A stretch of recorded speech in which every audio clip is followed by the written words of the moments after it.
Todos los libros, El Libro, un programa de Radio SOGEM sobre autores y más autores, conducido por Ulises Paniagua. Bienvenidos.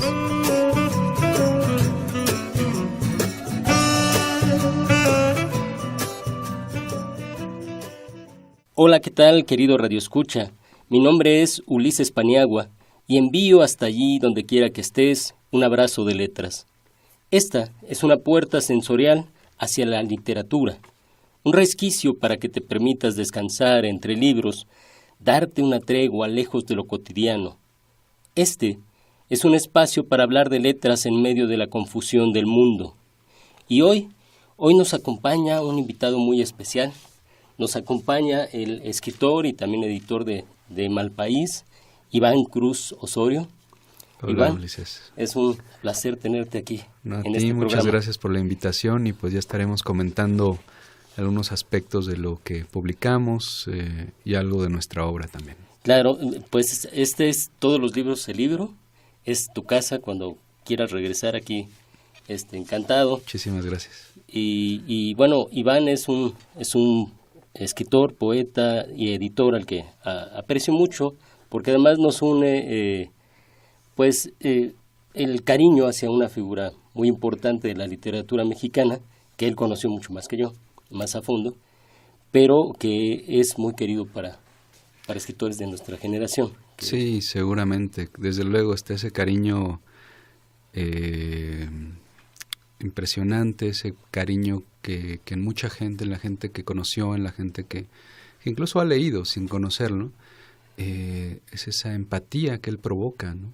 El buen Max Rojas, tuve la oportunidad de conocerlo bien a bien, o sea, yo era lector de él desde, no sé, de los 2000 para acá, pero lo conocí ya en el año 2006 con la intervención de una querida amiga poeta que se llama María Cruz Bravo, que ella era también muy amiga de Max, y ella me acercó un poco a conocer a la persona, ¿no?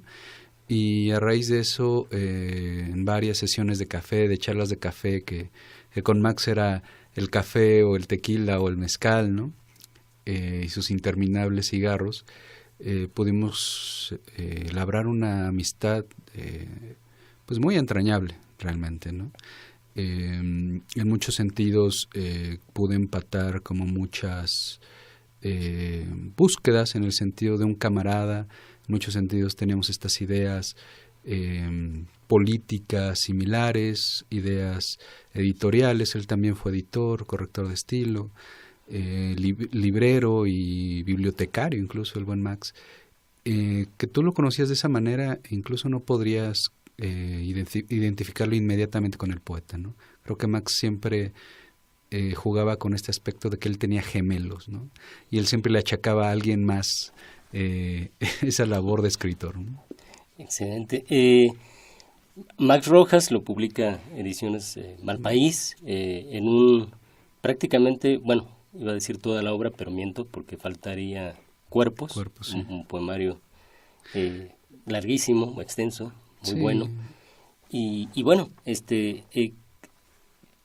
por esta amistad tú tienes este archivo, digamos, este archivo Max Rojas, por llamarlo así, uh-huh. y decidieron publicar estos libros, ¿no? En Malpaís. Sí, para la editorial nuestra, Malpaís Ediciones, la participación de la participación de Max fue vital. En realidad Max fue casi quien nos dio la patadita de la buena suerte, porque el primer libro que publicamos fue una recopilación tanto del Turno del Aullante como de Ser en la Sombra y 3 fragmentos de su novela Vencedor de otras batallas.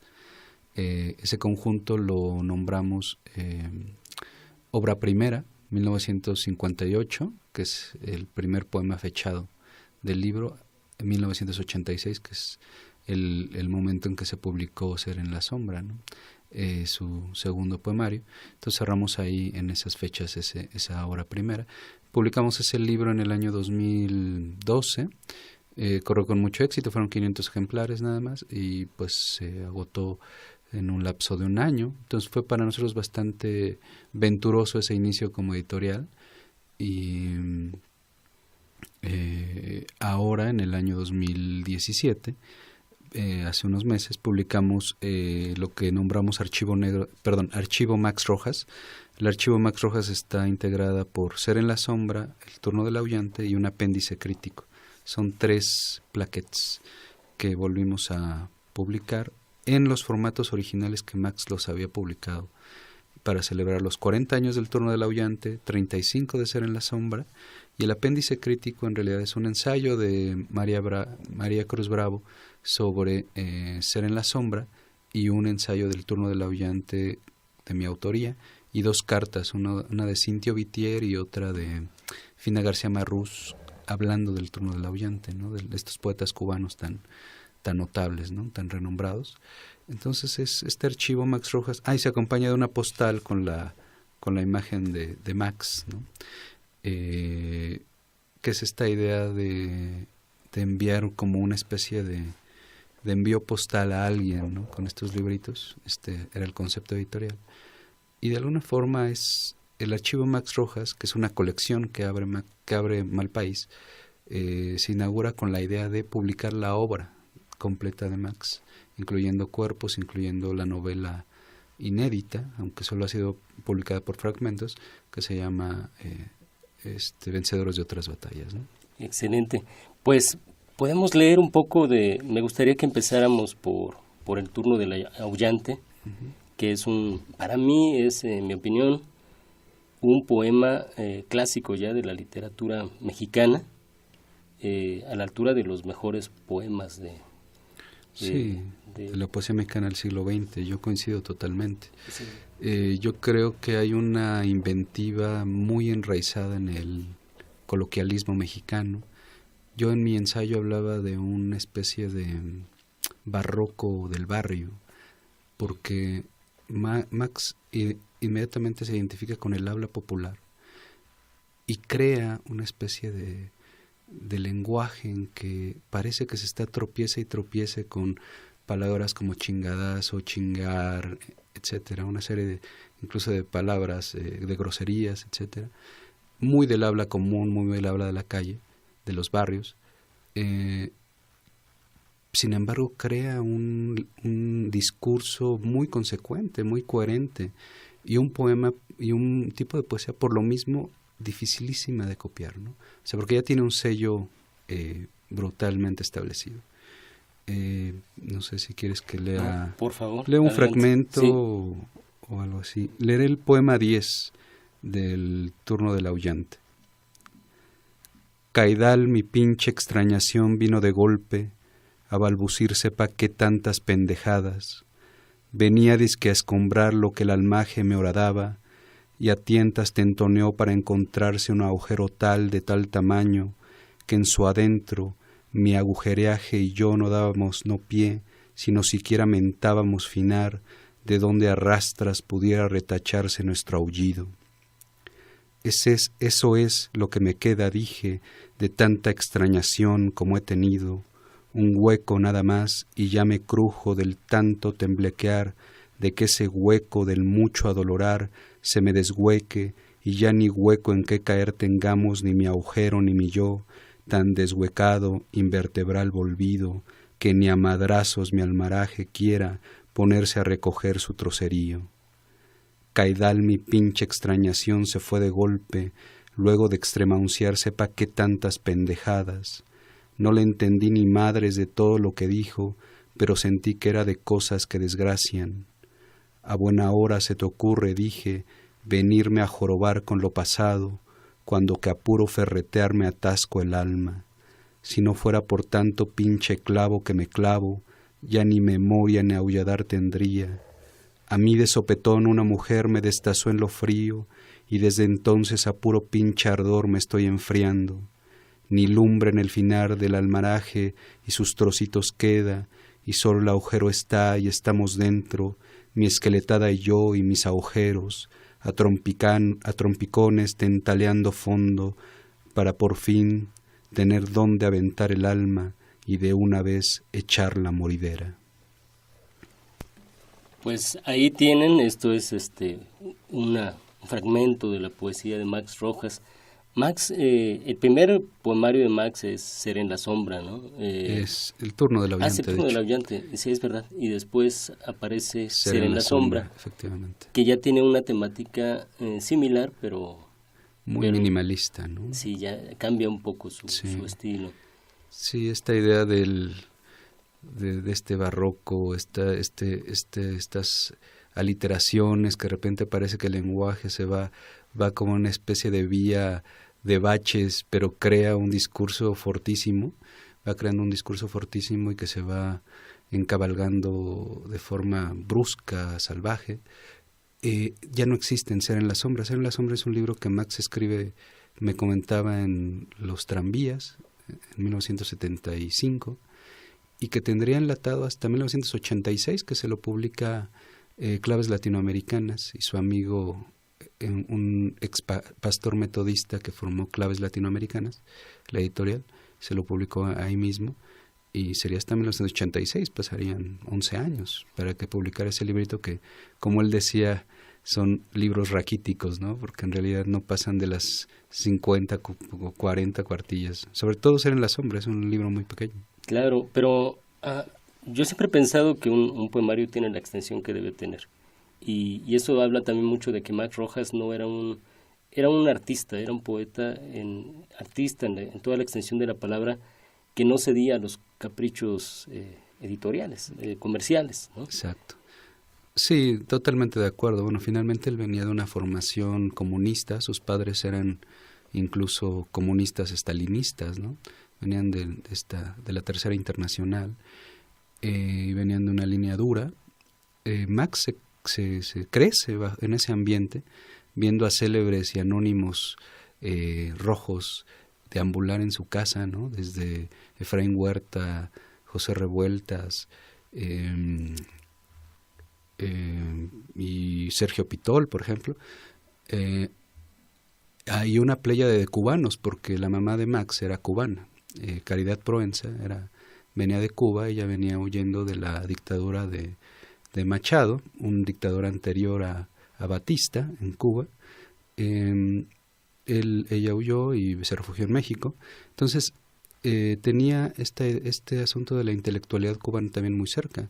Venían intelectuales muy cercanos, el mismo Cinto Vitier, Fina García Marrús, y otros tantos visitaban la casa de Max Rojas. Entonces Max Rojas nació en realidad en una casa en que la lucha, en que la postura ideológica, en que la línea del hombre consecuente, coherente a sus ideas era pues el ejemplo a seguir, ¿no? Claro. Entonces Max siempre siguió así, o sea, Max Rojas siempre fue un hombre de una sola pieza, ¿no? Si te decía sí, se comprometía a hacerlo, si te decía no, era eso, ¿no? Entonces era un hombre como muy claro en su postura ante las letras. También esto tiene que ver con que mucha gente lo cataloga como un poeta marginal, o que fue marginado, y él, por ejemplo, en alguna entrevista que le hice me aclaraba, me dijo, es que a mí nadie me marginó. O sea, yo en realidad no quería estar en los corredores literarios, no quería desfilar en el Fondo de Cultura Económica esperando a que alguien recibiera un manuscrito mío o mandara premios para esperar ganar un premio. En realidad no me interesaba. Yo estaba metido siendo redactor de discursos, escribiendo panfletos, escribiendo un montón de cosas para la lucha sindical independiente, para el Partido Comunista Mexicano. Él militó en la célula Quinto Regimiento del Partido Comunista Mexicano durante años, y estuvo con mucha gente de los años 70, pues muy cercana a pues luchas sindicales, ¿no? Que fue a lo que se dedicó en los años 70, su lucha, ¿no? Y bueno, pues en ese sentido el mundo literario para él corría sin que él se inmutara, ¿no? Y él seguía construyendo su obra muy aparte del mundillo literario. Excelente. Y podemos leer un fragmento de Ser en la sombra. ¿Podrías leernos? Sí, yo creo que aquí podremos ver lo que les leí anteriormente a lo que les leeré ahora, es una diferencia palpable. Voy a leer el poema homónimo que se llama Ser en la sombra. Sé que estás, pared entre el oscuro, amaso mundos, Soy, qué destrozo. Palpo ansias o paredes. Toro muge. Acumulo tinieblas. Luciérnagas ya crepitan tristes. Pero el muro, pobladora de erizos, sé que estás. Te acaricio. Amaso mundos ya sangrantes o tiniebla. Pero estás, muro implacable, estás. Toro que muge, muere entre tinieblas. Sí. Una estética distinta. Sí. Entre... Hay claro, una línea tenue que une ambos libros, que puede ser el dolor, la caída, este caidal que él dice, que como él lo nombra, pero ya es una expresión muy distinta, ¿no? Ya es una expresión minimal, totalmente minimalista, las palabras precisas, el concepto claro, diáfano, ¿no? Ya no existe esta aliteración, ya no existe este encabalgamiento, ya no existe este caudal, ¿no? En que se movía en el libro anterior. Sí, a mí me recuerda un poco, llevándolo a extremos extraños, es como la plástica, es como una propuesta poética, pero que tiene mucho de plástico. Y el turno del aullante sería una especie de Guernica, ¿no? Uh-huh. Y después Ser en la sombra sería como con Picasso, que ya eran algo más abstracto, más reducido, como que la obra se va condensando. Sí, y se vuelve en este aspecto, por ejemplo, Ser en la sombra mucho más simbólica, mucho más evocativa, ¿no? Ya no es tanto lo que se enuncia, sino la metáfora que hay detrás de ella. O es muy curioso porque, por ejemplo, Max repite mucho ciertas palabras en ambos libros. O sea, siempre hay palabras que se quedan como este hálito dentro de todo el libro y se van repitiendo y cobran por sí misma una forma de metáfora durante todo el proyecto, todo el libro, ¿no? En ambos libros. Es como una línea muy tenue que te va abriendo el poema. ¿De qué trata esto, no? ¿De qué me está hablando? ¿Qué es el toro? ¿Qué es esto? Esta sombra, ¿no? ¿De qué está refiriendo? ¿Es una mujer? ¿Es la existencia? ¿Es de qué se trata, ¿no? Yo, por ejemplo, muchos lectores de Max, que los tiene por cientos, hablan de Max como el gran poeta del desamor de pronto, ¿no? Y seguramente Max, para él era importantísimo sus amores y sus desamores, ¿no? Y lo podemos ver también en Cuerpos, este tema. Pero también hay un tema que también se mueve por abajo, entre líneas, que es el tema ontológico. Max estudió filosofía en la Facultad de Filosofía y Letras de la UNAM, y él era un obsesionado sobre el tema ontológico, de dónde venimos, a dónde vamos, para qué estamos, ¿no? La muerte, qué pasa después de la vida, la explicación del universo, ¿no? Eso está profundamente develado, creo yo, esa obsesión en Cuerpos, porque habla muchísimo de la muerte y del infierno, y bueno, un buen de temas se desarrollan ahí. Pero ya desde Turno del Aullante y Ser en la sombra, estos temas van moviéndose, ¿no? Claro. De hecho, en Cuerpo los títulos sugieren muchas cosas, ¿no? Sí. Está Péndulos, es uno de los tomos. ¿Qué otros tomos tiene? Testimonios del ahorcado, tiene entre péndulos y esferas. Hay toda una búsqueda del ser. O sea, tú ya identificas un tema filosófico ahí. Uh-huh. O sea, entre los distintos apartados con que Max nombra sus 25 partes de Cuerpos, que es una barbaridad. Estamos hablando quizá del libro de poemas, o el libro de un solo poema más largo en la historia de la literatura española, ¿no? De habla hispana, ¿no? Todavía no se publica totalmente, se publicará en 4 tomos, era la idea de Max. Solo se ha publicado un tomo, es el que conocemos, que tiene 700 páginas, ¿no? Y el resto de los tomos está por la misma cantidad, ¿no? Estamos hablando de unas 3,000 páginas, yo creo, de un solo poema, que es Cuerpos. Muy bien, pues me gustaría que leyéramos, si te parece bien, Hay un poema sobre, creo que se llama Elena, cuando dice que Elena no vendrá. ¿Recuerdas este poema? Viene en el turno del aullante. ¿Cómo no? Para aquellos que no conozcan la obra de Max, pues también encuentren esta parte del desamor, ¿no? Tan conocida. Me parece a mí también un poema brillante. Sí, brillante. Y es dentro de este libro del turno del aullante el poema que detona todo desde mi punto de vista. A partir de este poema, Max se convierte dentro de este libro del turno del aullante, en este poeta de la literación, de los encabalgamientos brutales, que te envuelven, ¿no? Y que te están destazando por dentro, literalmente. Se llama Elegía como grito para una tarde de diciembre y está dedicado a María Elena. Leeré un fragmento porque también se trata de un poema de largo aliento, ¿no? Desbaratado el grito, el silencio que cruje en la escalera, el sonido que llega de repente para decir no hay nadie, nadie grita tu nombre, nadie te espera, nadie camina por la calle recogiendo tu sombra partida en pedacitos, tu esqueleto partido en pedacitos, nadie te extraña, puedes echarte a caminar mascando tu tristeza, puedes perderte para siempre en tu tristeza, nadie grita tu nombre, nadie te espera, solo el silencio que baja y te destroza, solo el silencio que baja y te aniquila, el sonido que llega de repente para decir no hay nadie, nadie camina desde la oscura zona del derrumbe, nadie te espera, di buenas noches, estoy triste, busco a Elena. Le he buscado en todas las grietas de la tarde, no la encuentro. Le he buscado en todos los hoyos de la noche, no la encuentro. Estoy palpándome ceniza y no la encuentro.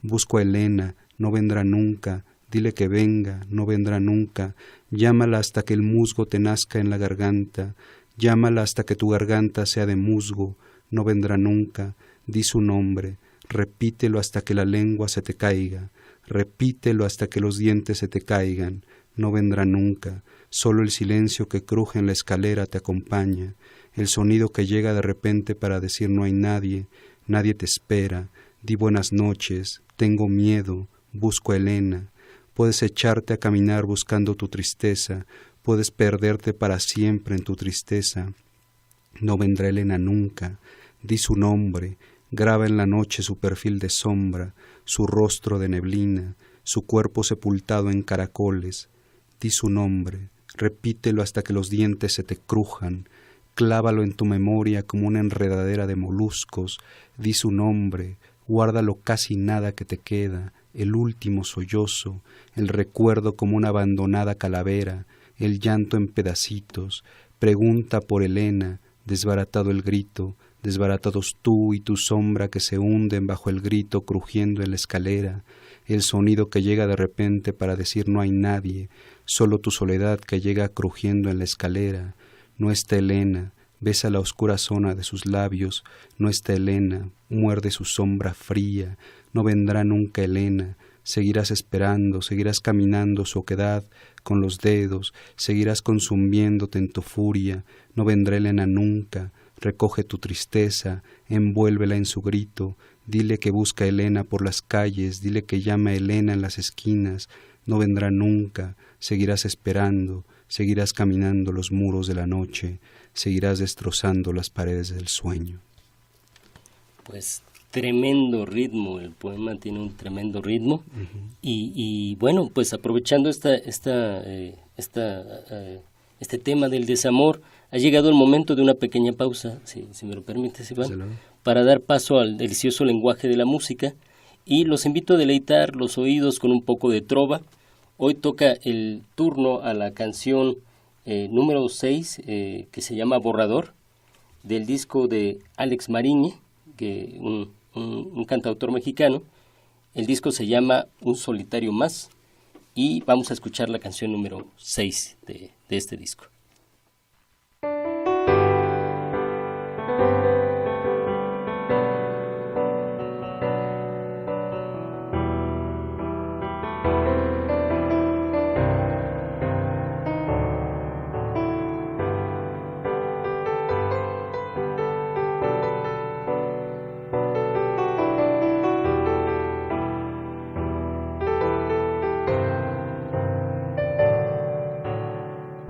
Tu borraste mis líneas y todos mis sueños,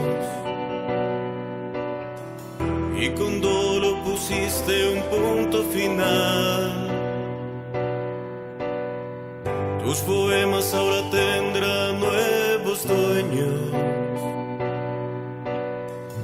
y mi historia ya es frase terminada. Ya no voy a inspirar tus historias y cuentos. Fui tan solo un ensayo, fui solo un error. Ya no quepo en ninguno de tus argumentos. Mi papel solo fue simple borrador. Tus letras ya no inventarán el cuento que una vez creí perfecto, una historia sin final.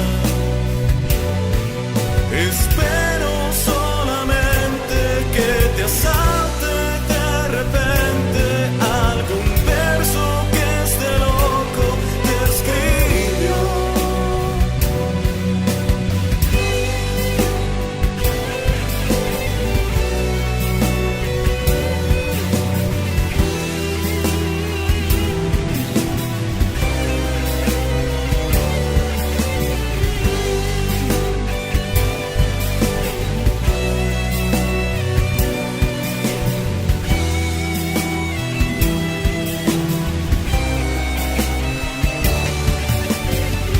Ya no voy a inspirar tus historias y cuentos. Fui tan solo un ensayo, fui solo un error. Ya no quepo en ninguno de tus argumentos. Mi papel solo fue simple borrador. Tus letras ya no inventarán el cuento que una vez creí perfecto, una historia sin final. Seguirá siendo poesía y una hermosa melodía, lamentablemente de alguien más. Ya no serán tus letras para mí. Me diste ese capítulo su fin. Yeah, yeah. Oh, yeah, yeah.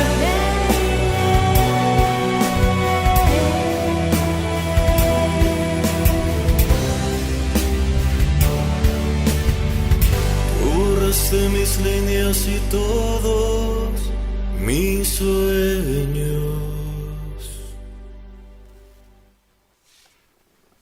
Y bien, seguimos aquí en este programa Todos los libros, el libro, después de escuchar la sección de Trova con el cantautor mexicano Alex Mariñe y la canción Borrador. Pues bien, estamos platicando aquí en una plática muy amena con muchos bellos recuerdos de Max Rojas y su interminable cigarro, ¿no? Sí, como... Empiezo a sospechar que era el mismo cigarro el que traía, pero nunca se terminaba. Era un hombre muy curioso en eso, porque evidentemente había gente que nunca se daba cuenta en qué momento prendía el otro, si era el mismo cigarro, ¿no? Nunca lo veía sin un cigarro, era un hombre impresionante. Digo, cuando yo lo conocí se fumaba 3 cajetillas diarias, ¿no?, de cigarros. Sí, mi recuerdo es ahora siempre verlo en Casa del Poeta, al fondo, del lado izquierdo, en el Café Bar Las Hormigas, la casa del poeta Ramón López Velarde, con su cigarro, en un momento en el que se podía fumar, porque ahorita sería imposible. Sí, no sé qué haría, se saldría al balcón que está ahí contigo, ¿no? Todo el tiempo, sí. Era desesperante que no lo dejaran fumar, ¿no? Para él sí. O sea, para un hombre criado en la vieja época y este asunto de que no podías fumar en los lugares cerrados o donde fuera, para él era, bueno, yo me acuerdo las rabietas que tenía cuando se empezó a implementar esto, ¿no? Sí, era brutal. Sí, no, y bueno, no queremos dar malos consejos, ahora ya las nuevas generaciones son más sanas, Sí, no. Pero esta idea romántica del poeta con el cigarro tenía su encanto también, ¿no? Era parte de su personalidad. En él sí, o sea, hay muchos que lo usan casi como una especie de marketing, pero en él era todas las personas que lo conocieron podían decírtelo, ¿no? Eran parte de él. ¿Y qué cigarros fumaba, Max? Delicados, Sí, en la última que- parte, delicados sin filtro. Sin filtro, sí. Sí, era todo. Me decías un poeta rudo, un poeta Sí. chapado a la antigua. Chapado a la antigua, ¿no? Y un hombre de su tiempo totalmente, de su crianza, ¿no? Sí. Creado también por mujeres muy fuertes. Te comentaba de su mamá, que era Caridad Proenza, pero tuvo una tía que para él fue una inspiración brutal, que se trata de Teresa Proenza. Teresa Proenza es una de las comunistas más eminentes, cubana y mexicana, de los años 40, 50. Fue secretaria personal de Diego Rivera y de Frida Kahlo en su momento, y tiene una historia muy oscura que hay que revelar en cuanto a toda su contrainteligencia que tuvo en México y en Cuba. Tiene una historia muy que no se ha develado, pero de estas comunistas también estalinistas de una línea muy dura, ¿no? Y para Max fue una de esas personas a que le tenía un respeto brutal, ¿no? Sí, y bueno, pues estábamos hablando de Max Rojas, pero también creo que es momento de que hablemos de Iván Cruz, muy amigo de Max, pero también un excelente poeta y un hombre que lleva muchos años trabajando en el asunto cultural, en la promoción cultural, en la edición. ¿Quién es Iván Cruz para Iván Cruz? ¿Cómo lo describiría?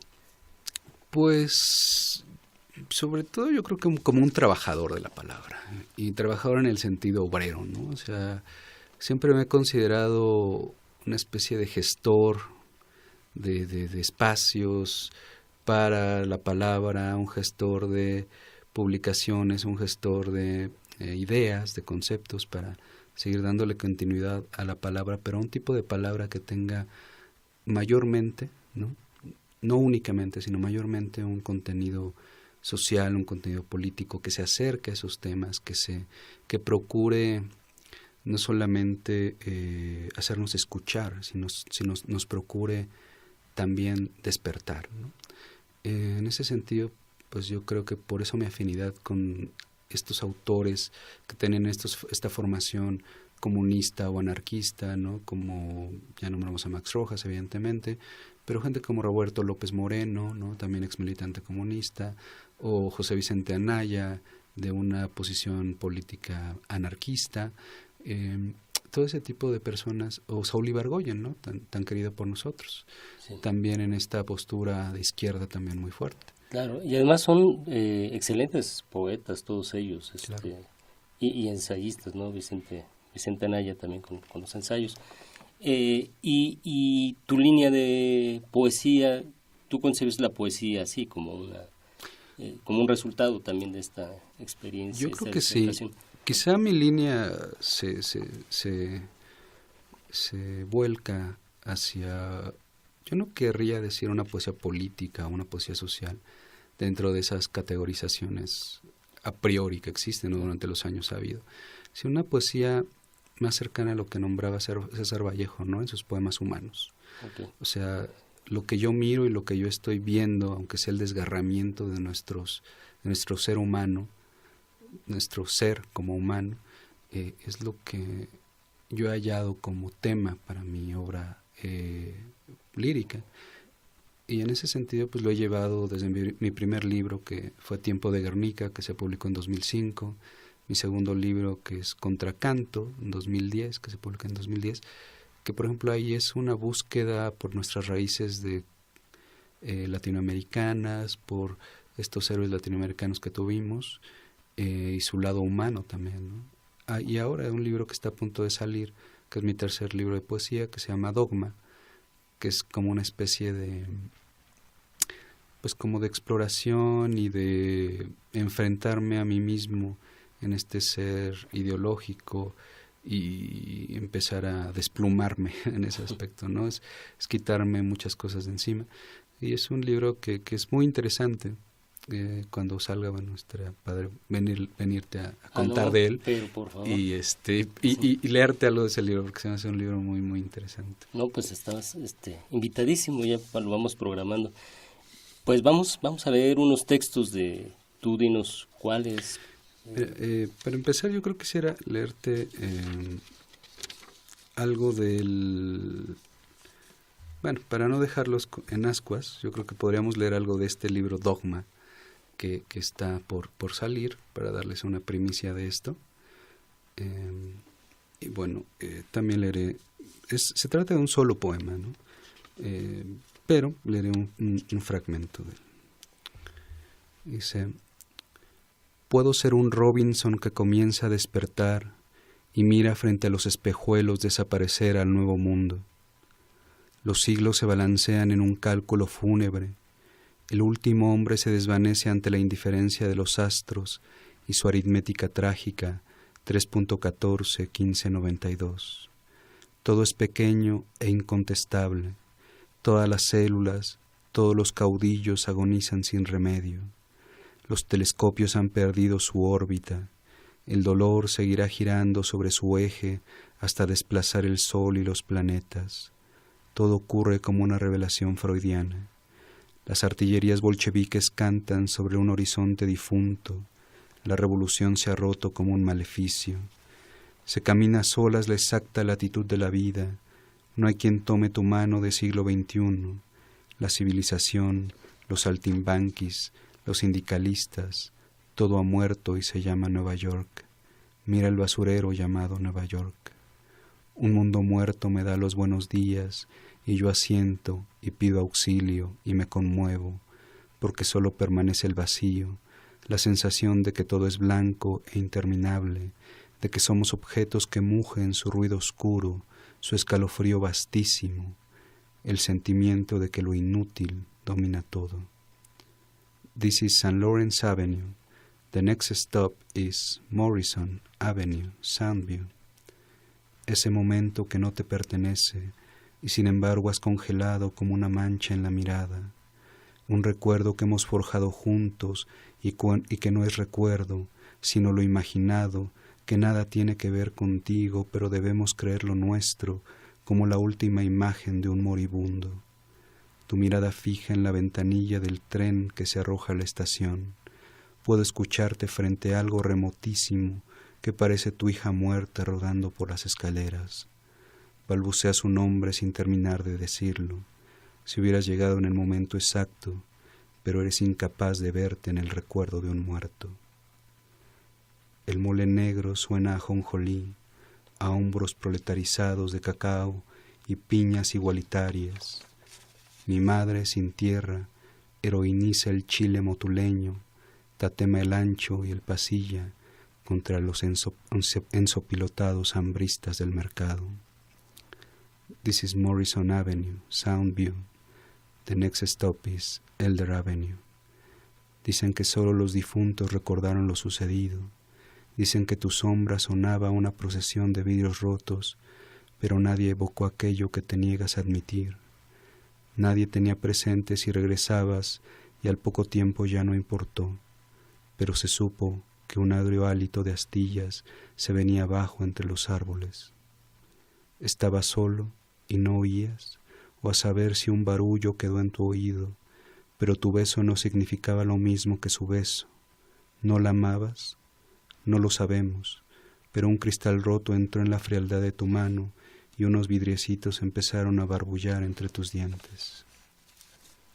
Sería eso. Muy bien, muy bien. Esto es del nuevo libro Dogma, que Dogma. Está por aparecer. Que es un viaje, si tú te fijas, dije algo en inglés, que en realidad se trata de un viaje en el metro de Nueva York. Y en realidad se trata de un personaje que yo conocí en un viaje en Nueva York, que yo durante mi estancia en Nueva York yo siempre usaba la misma línea de metro y me lo encontraba muy seguido. Era un hombre catatónico, de estos hombres ya perdidos, indigentes, que vivía en el metro, porque allá la línea 6 que va de Manhattan al Bronx no cierra nunca, es 24 horas.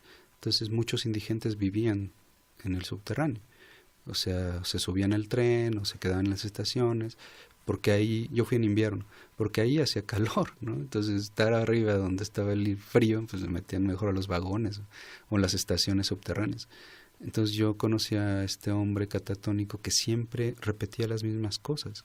Y de ahí fue un disparador en muchos sentidos, ¿no? Porque había varias historias conjuntándose, tanto de los ex militantes comunistas que se desaparecían en Estados Unidos y a los que con algo documentado que se llama el programa MK Ultra les reseteaban el cerebro y los dejaban como homeless en las calles, y solo con un bonche de recuerdos, sin hilación, sin ningún tipo de hilo para ellos, pues los dejaban pues morir en las calles. Entonces esa historia y esta historia de este personaje que conocí en Nueva York se hilaron para concebir este libro. Maravilloso. Y además Estados Unidos, que aunque muchos podrían no creerlo, tiene una historia también de comunismo, sí, bueno, muy fuerte. Sacco y Vanzetti, ¿cómo no? En la época del macartismo, cuando expulsan a Elia Kazan y a en Hollywood, toda esta limpia que hacen, los poetas beat, Ginsberg, ¿no? Hay toda una línea comunista, anarquista. Bueno, los mártires de Chicago, por lo que tenemos el 1 de mayo, son a los que ahorcaron, los líderes sindicales que ahorcaron eran anarquistas, ¿no? Así es, sí, no, es muy interesante esa los poetas lo tienen muy presente, ¿no? Así tanto curiosamente se termina por difundir también aunque se esté en contra en algunos sistemas, por difundir este tipo de poesía, porque es inevitable hablar de este tipo. Muchos poetas con esta afiliación, sobre todo en la época, en los años que hablamos, bueno, prácticamente de todo el siglo XX, ¿no? Sobre todo el derecho de los negros, por la lucha por el derecho de los negros. No sé, tienes poetas como Langston Hughes o gente blanca que los apoya, los mismos Beats, ¿no? Allen Ginsberg, todos estos poetas que también apoyaron mucho el movimiento. Y que ahora se transformarían, en mi opinión, como en activistas, anarquistas contemporáneos, sí, ¿no? También muchos poetas que están en esta línea, ¿no? Sí, no sé, Sharon Olds, que es una poeta contemporánea. Bueno, y con el movimiento feminista actual también hay muchas poetas moviéndose en esta línea. Claro. Se me olvida su nombre ahorita, pero Lucille Clifton, por ejemplo, también, que murió hace unos años apenas, pero era una de las principales promotoras de esto. No sé, muchos, Adrienne Rich. O sea, sí hay en Estados Unidos esta concepción de luchador social y el poeta creo que existe bastante, aunque el marketing que es tan importante en Estados Unidos se los hace pagar, ¿no? Claro. José Vicente Anaya hablaba, por ejemplo, de las poetas beat, ¿no? De Lenore Kandel, por ejemplo, no? Y una poeta que ahorita, tú te acordarás, vino a México y creó una revista muy importante. Margaret Randall. Margaret Randall. También, sí. Y toda una historia. Que ella tiene un libro, solo apuntar esto, tiene un libro sobre desaparecidos, hermoso y brutal, que se llama Como si la silla vacía, que publicó en 2010 creo, en Estados Unidos, y que se publicó en México en 2011 con La Cabra Ediciones. Maravilloso, un libro sobre desapariciones en Latinoamérica, porque ella vivió en México, vivió en Nicaragua, la revolución sandinista en Nicaragua, vivió en Cuba, vivió en varios países latinoamericanos y pudo ver el asunto de los desaparecidos, y en este libro lo resume de una manera brutal, ¿no? Y que, por cierto, hace poco el Instituto Nacional de Bellas Artes le organizó un homenaje. ¿Cómo no? Sí. En el Palacio, ¿no? En el Palacio de Bellas Artes. Sí. Pues me gustaría que nos compartieras otro texto breve, si tienes algún otro poema, o si tienes 2 poemas breves, mucho mejor, para que se lean más textos. Breves. No tan breve. Bueno, o uno podría ser. Mira, voy a leerte un inédito, que esto es algo que estoy trabajando hace poco. Justo es un poema sobre desaparecidos en México. Y es un libro nuevo que se titula así como este poema. Se llama No hay aves que deshuesar. Vengo de una casa a medio derruir. Ya no hay aves que deshuesar, y el ladrido de mis creencias se deshilachó contra la alambrada de las morgues. No la encuentro. No encuentro siquiera su memoria en el espejo de la recámara que a diario abraza su ausencia. A veces la esperanza llega en forma de huellas que se extinguen o de tierra agria que debemos cavar, dicen, para hallar el fondo de nuestros propios huecos. Hay también llamadas frenéticas a medianoche, pruebas de vida tan ciegas como autoridades que han desertado poco a poco entre callejones de amores truncos y desencajados espíritus que ahora parecen posibles. Ya no hay aves que deshuesar, y su lado de la cama y la puerta sucumbieron entre toneles de preguntas sin respuesta, y el pasillo largo donde jugaban nuestros hijos se desvencijó este verano bajo inconsolables plumas de palomas. Su nombre puede leerse todavía en los muros descascarados, en desmemoriadas listas de búsqueda que se apilan entre costales de limones, inalterables como el pasado. No hay resignación, y de todos modos el eco dulce de su sonrisa llegará temprano este invierno, y sus hijos, una vez más, se levantarán por la mañana para rondar zanjas, celdas militares y nuestra casa que diariamente se tambalea, pero que no dejaremos sola. Pues así, con este poema donde ya no hay aves que deshuesar, nos vamos a la canción número 9 de este disco de Alex Mariña, Un solitario más, en la cual tuve el placer de colaborar con esta canción que se llama Vicios.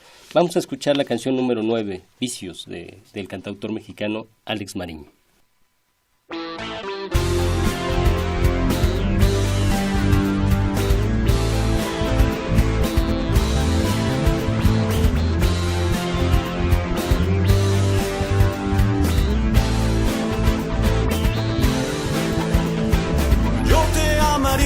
En los tiempos infinitos porque quiero que seas feliz. Yo te seguiría en cada paso de tu vida, viajaría contigo hasta el fin. Pero estoy sin ti. Pero estoy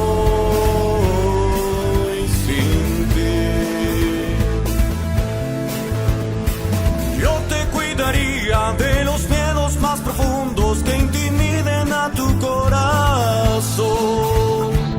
Te acompañaría en cada instante de tu vida, yo pondría el mundo a tu favor.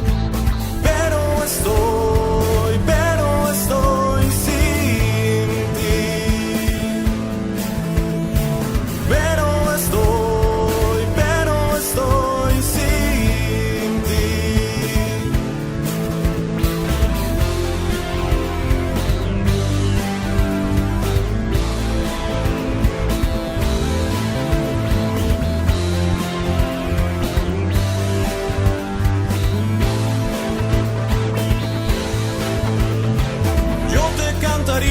De las cosas más hermosas que el destino siempre te brindó.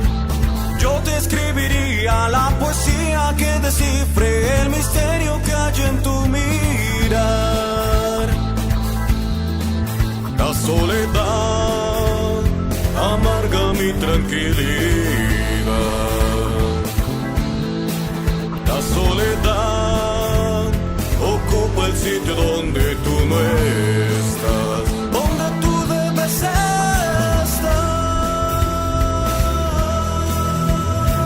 Pero estoy sin ti.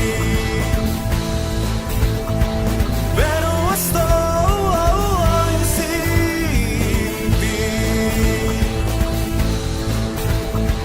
Pero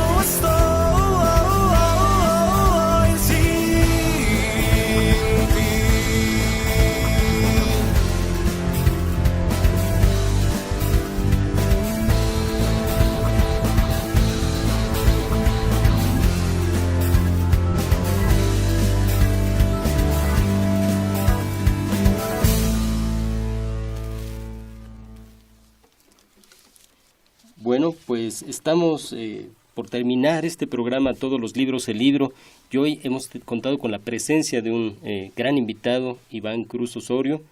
Y bueno, para despedirnos, quisiera hacerte unas unas preguntas a bote pronto Sí, cabrón. para conocer tus gustos. ¿Qué prefiere Iván Cruz, la narrativa o la poesía? Uy, pregunta difícil. Por ejemplo, antes te podría haber contestado poesía. Hoy leo mucha narrativa. ¿Literatura clásica o contemporánea? Híjoles, yo sí soy de los clásicos. Ujú. ¿Allan Poe o Raymond Carver? Yo estaba enamorado de Allan Poe. Yo creo que me quedo con Allan Poe, sí.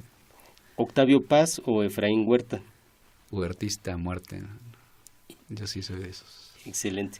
Y para despedirnos, pues quisiéramos que comentaras aquí en redes dónde te pueden localizar. Pues estamos en Facebook, Twitter. Twitter es @IvánCruzOsorio y Facebook, pues Iván Cruz Osorio, búsquenme por el nombre. Y bueno, malpaisediciones.com para la editorial. Y también estamos en Twitter, en Instagram, en Facebook, en Twitter, ¿no? Para cualquier tipo de contacto ahí en todas las redes sociales. Y se viene ahora, o ya se está promoviendo el Archivo Negro de la Poesía, que es un conjunto de libros muy interesantes. Sí, este es la colección Archivo Negro de la Poesía Mexicana, segunda serie, 10 títulos, 10 poetas que en su momento tuvieron auge, tuvieron nombre, que influyeron incluso en autores más jóvenes, pero que al pasar del tiempo ya no tuvieron reediciones e incluso pues están como olvidados. La idea era rescatar estos autores de esa marginalidad que el tiempo les ha dado, o ciertas mafias o ciertas cosas que los movieron, y que el lector contemporáneo pueda leerlos, ¿no? Y permitirles revivir, si merece revivir su poesía, y pues estar ahí, ¿no? Afortunadamente yo creo que la respuesta del lector contemporáneo a esta colección ha sido muy positiva, entonces creo que nos damos por bien servidos como editores, como curadores de esto, en la medida de que yo veo que hay estudiantes que han hecho tesis sobre estos autores que hemos publicado, que veo trabajos ensayísticos, que veo reseñas, que veo poetas incluso que los ponen como epígrafe en sus libros. Entonces yo me doy por bien servido. Que por ahí está Aurora Reyes, Concha Urquiza, Ramón Martínez Ocaranza, el propio José Vicente Anaya, Roberto López Moreno. Claro. Y Concha Urquiza, que es inspiración para la novela Los Detectives Salvajes, ¿no? Sí, para este Bolaño. Personaje, ¿cómo se llama? Tinajero. Cesárea Tinajero. Para aquellos que no lo sepan, de ahí viene esta inspiración. Una gran poeta también. Pues ya lo saben, acérquense a la literatura de Iván Cruz Osorio, acérquense a Malpaís Ediciones, y sobre todo los invitamos a conocer la obra de Max Rojas, el inolvidable Max Rojas, y porque su poesía es imprescindible para alguien que quiera hablar de poesía del siglo XX, debe incluir a Max Rojas. Ya es un infaltable. Pues Iván, un placer tenerte aquí en todos los Muchas gracias, Ulises, te agradezco. Pues bien, eso ha sido todo en tu programa, Todos los Libros, el Libro. Tu amigo Ulises Paniagua te recuerda que nos escuchamos la próxima semana a la misma hora para seguir conversando acerca de literatura, de autores y más autores. Y recuerda que, como dijo Borges, de todos los instrumentos del hombre, el más asombroso es sin duda el libro. Los demás son extensiones de su cuerpo, pero el libro es otra cosa. El libro es una extensión de la memoria y la imaginación. Hasta la próxima.